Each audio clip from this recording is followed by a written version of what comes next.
So while the fate of Eberron and the multiverse rests on an awful decision about possibly giving the most evil item probably in the multiverse away, our heroes have jumped to face Sarek, but something else is going on in that plane. We have passed into the abyss on the Wild Heart, the newly christened space jammer. This space jammer is passing through the veil and goes into a layer of the abyss where a bunch of demons are waiting for them.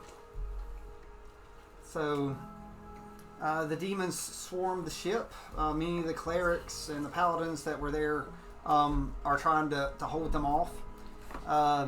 They're trying to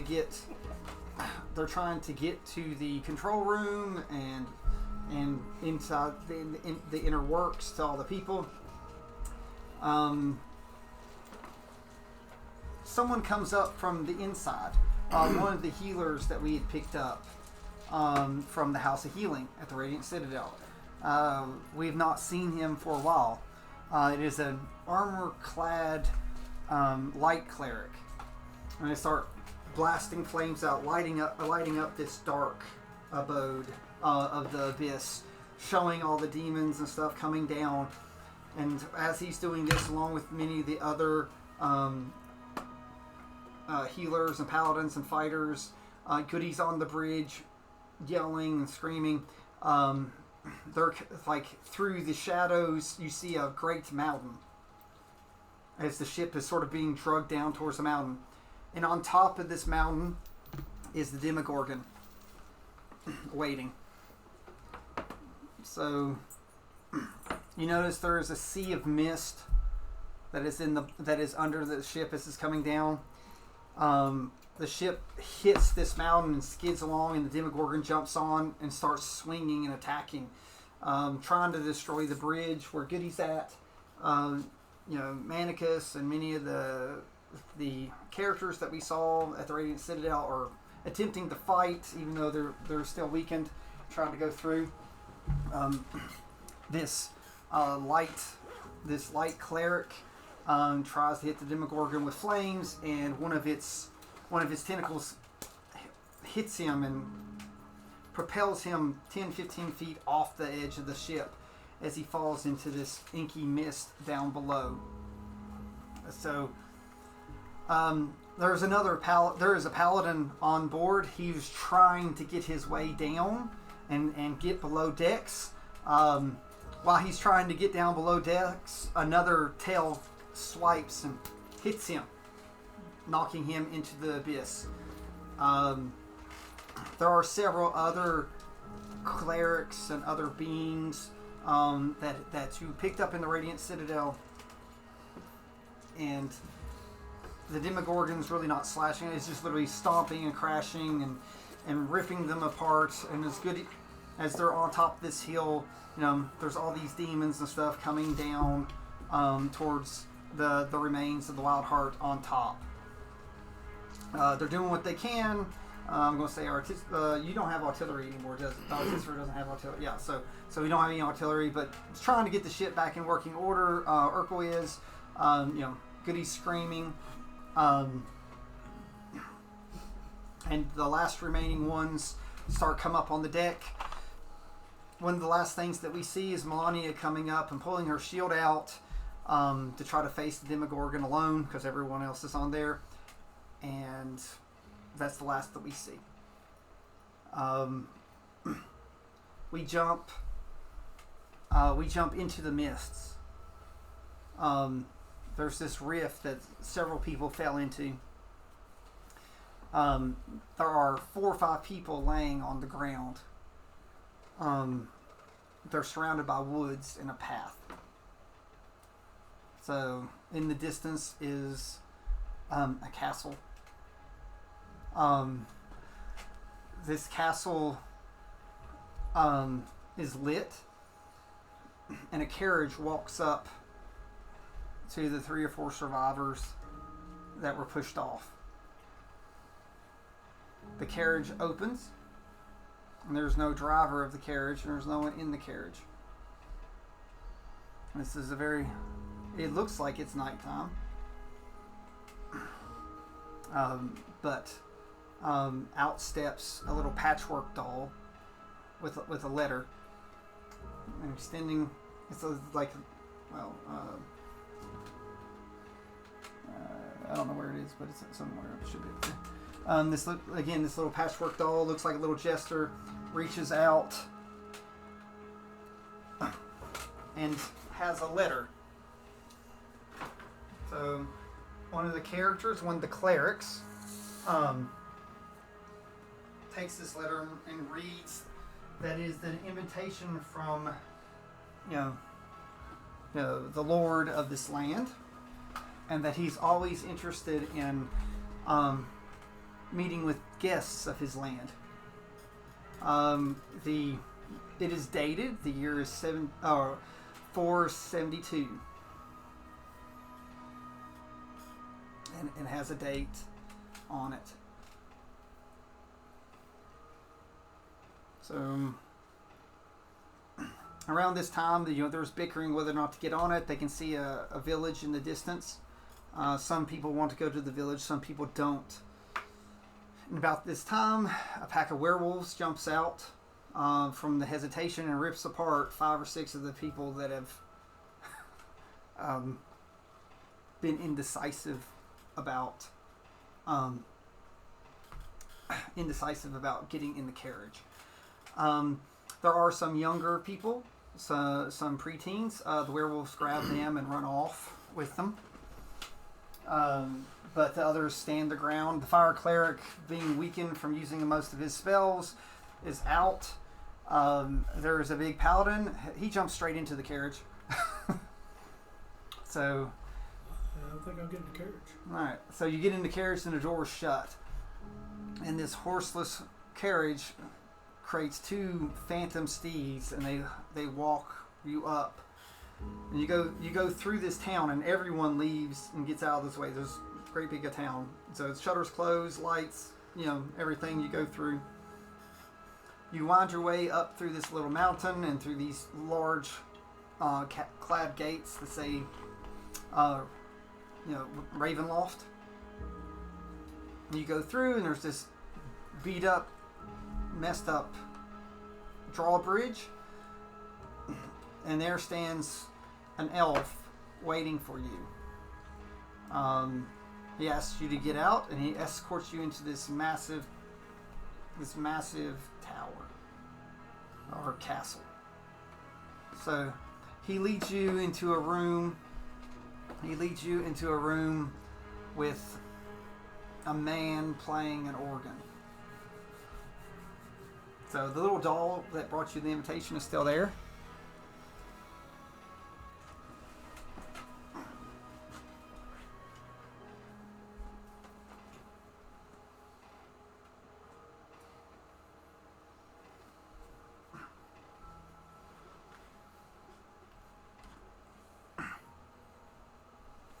At this point, the person that's playing the grand organ does not turn around to you, and he says, "Please sit," as he's playing the organ. Let's go grab a seat. The same as he's done. Grab a seat. I'm also going to say, are you the one that summoned us? He sits there and he goes, "Why, yes." Then he turns around and his cape flows. He's a very pale man.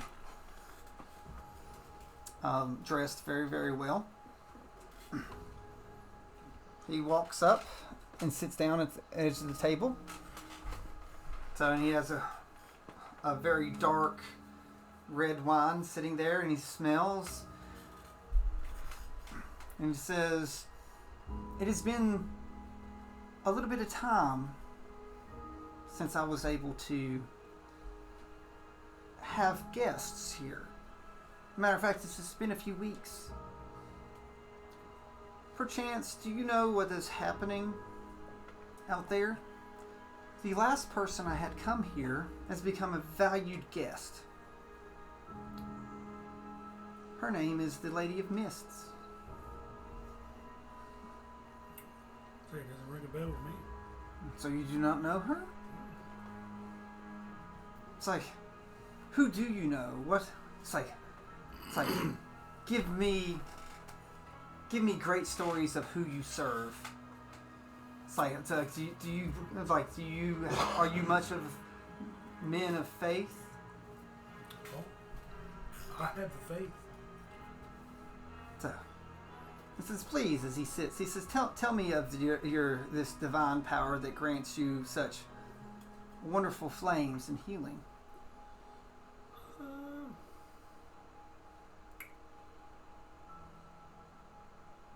I'm a firm believer in a good cause, and that's how I got my power. Oh, okay. I don't have a specific God that I follow. Oh, okay. So rudderless are we? So it's hard to have faith when you can't put a name to it. Yes, I agree. It's like my paladin friend here. I assume that you're a paladin. Not too many people dare wear such gaudy attire. When they think they're so highly of themselves, they must walk around and clink and clang. I sense great emotion in you. It's like, do you follow anyone? No, sir. No one. No one at all? So, my friends have told me as your companions that came with you through the mist was screaming a particular name. They were going, Goodie, help us. It's like save us, Goodie. It's like, are either of you this Goodie person? Oh. It's like, well, for someone to hold such great power over so many, being the last name that you call out as you're ripped apart, this must be a great, great man. But you two miraculously seem to have survived that much issue, and made their way to me. So does this Goodie not really mean anything to either of you? We'll say I've worked for him, but other than that, We were sort of close colleagues. But he's not here. Really don't know. not to my knowledge. So he says, could he have been maybe one of the ones that was failed by those foul werewolves? Very doubtful. Oh, you'd have seen all the ones that came that up. Okay. I remember, like you had nothing. Orion had nothing to do with them. You worked for the church, for the house. Yeah. So he looks, and he says, "It's come to my attention. I've recently acquired a certain goddess, and that I have a job for you two to do for me, and you are welcome in my lands." Okay. Thank you. He says, "Come, follow me." Do you follow? Yeah. Come with them just steadily there.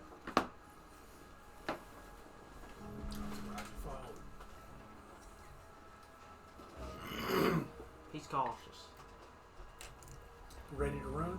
He's ready to get it. Okay. You don't know that, baby.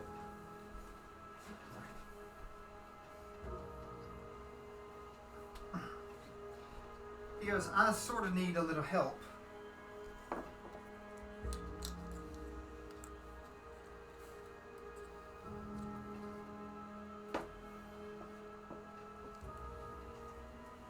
He goes, "By chance, do either of you follow, the Mistress of the Night? Worship sadness, sorrow, those type of things?" No. So, you both oppose evil, do you not, Paladin and Sir Cleric? Absolutely. He said, I have captured the most vile, the vile of the vile goddesses in many lands. Her name is Shar. So, with the help of someone that wishes, Lady Bajorn has come to me and come to the light and realized that her following Shar was awful, and with my power I was able to elevate her to something that she's never been. But I need the hand of someone holy to vanquish Shar. Sir Paladin, I see you carry a great blade.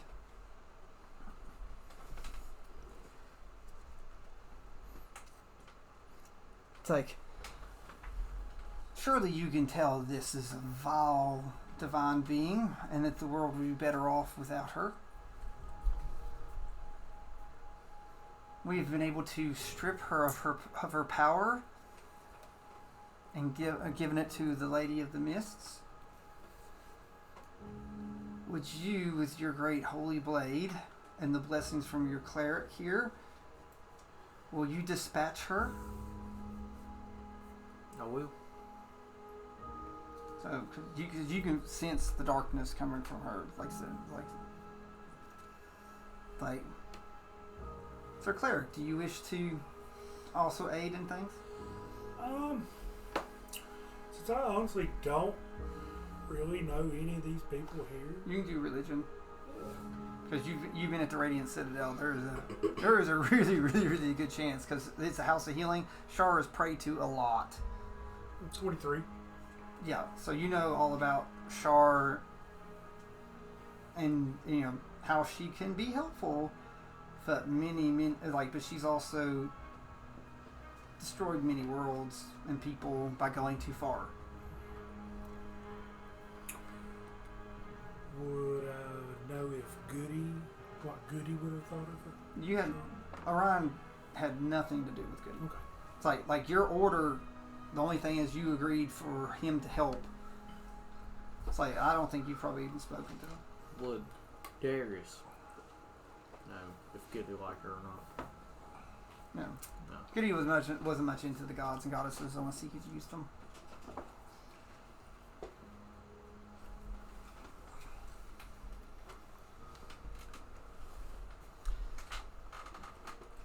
He said, so Sir Cleric, will you grant your divineness to his blade of holy righteousness and cut through the dark with your flames? I know that you are great with your flames. Will you imbue his sword with your fire magic? I will. So it's like you basically do like spiritual weapon through there and go through and imbues and there's a great bright flame that springs from that.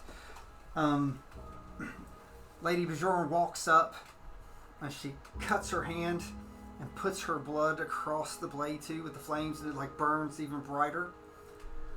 So Strahd looks at Darius and says, seven pieces, please. Take her arms and her feet.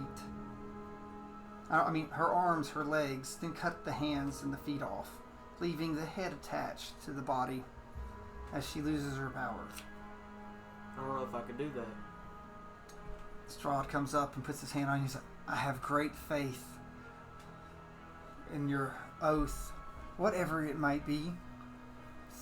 Sir Fair Cleric and honorable Paladin. He's gonna shakingly swing at her. Okay. 18. So with one queen sweep, you cut both of her legs off.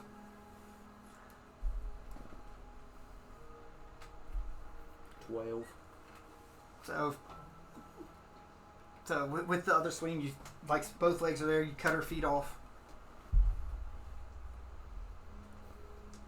19. So you lop her arm off. 9. She can't move, so she's being held. So you cut her other arm off. Probably got advantage, I'd say. 14. All right, so both her arms are there, and you cut both hands.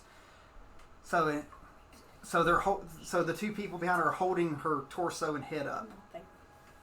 Yeah, her torso and head's up. So Strahd comes up, and he goes, my lady, and the Lady of Mists come up. She comes up and looks, and she puts her head around her head, and takes her headdress, and throws it to the ground.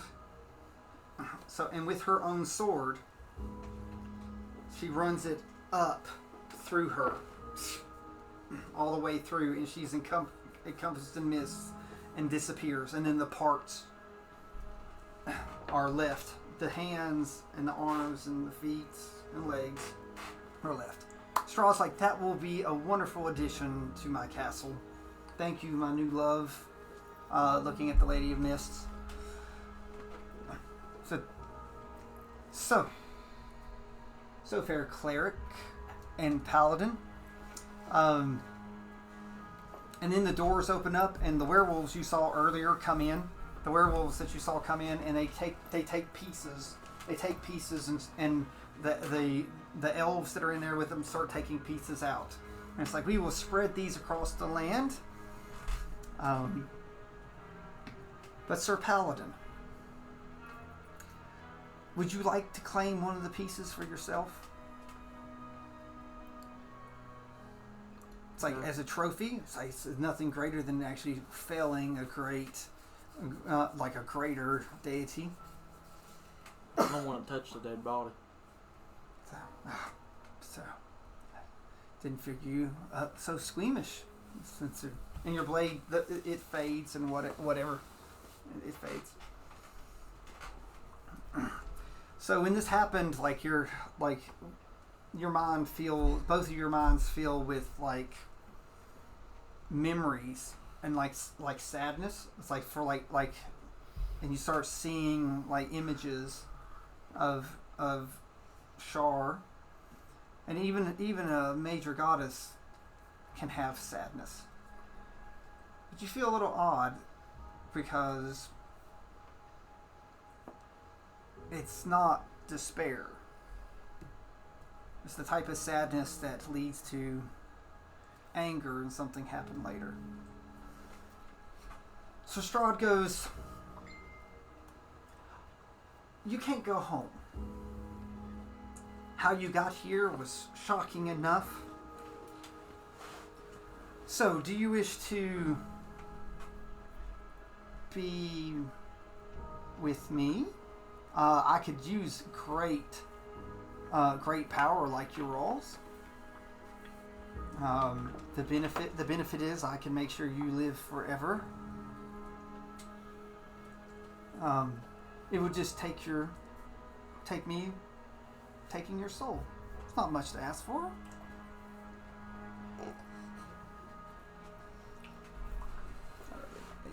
Don't need that anymore. Well, we'll say you're not getting my soul. He's like, Strahd looks over and says, that's okay, cleric. It's not very bright, unlike your fire.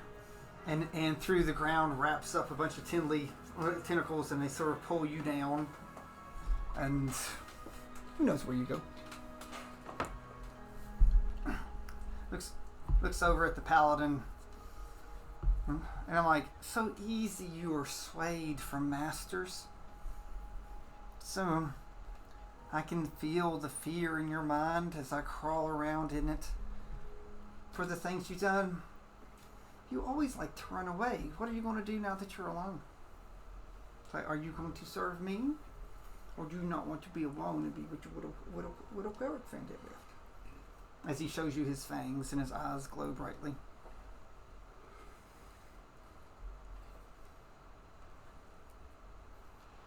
I'm gonna go with you. So again, how cowardly you are. It's like, just jump from power to power. What happens if someone confronts you? Like I confronted you. It's like, It's like, do you not have a backbone and you use the armor to elevate you? I can even smell the fear in your blood. It's like you are garbage.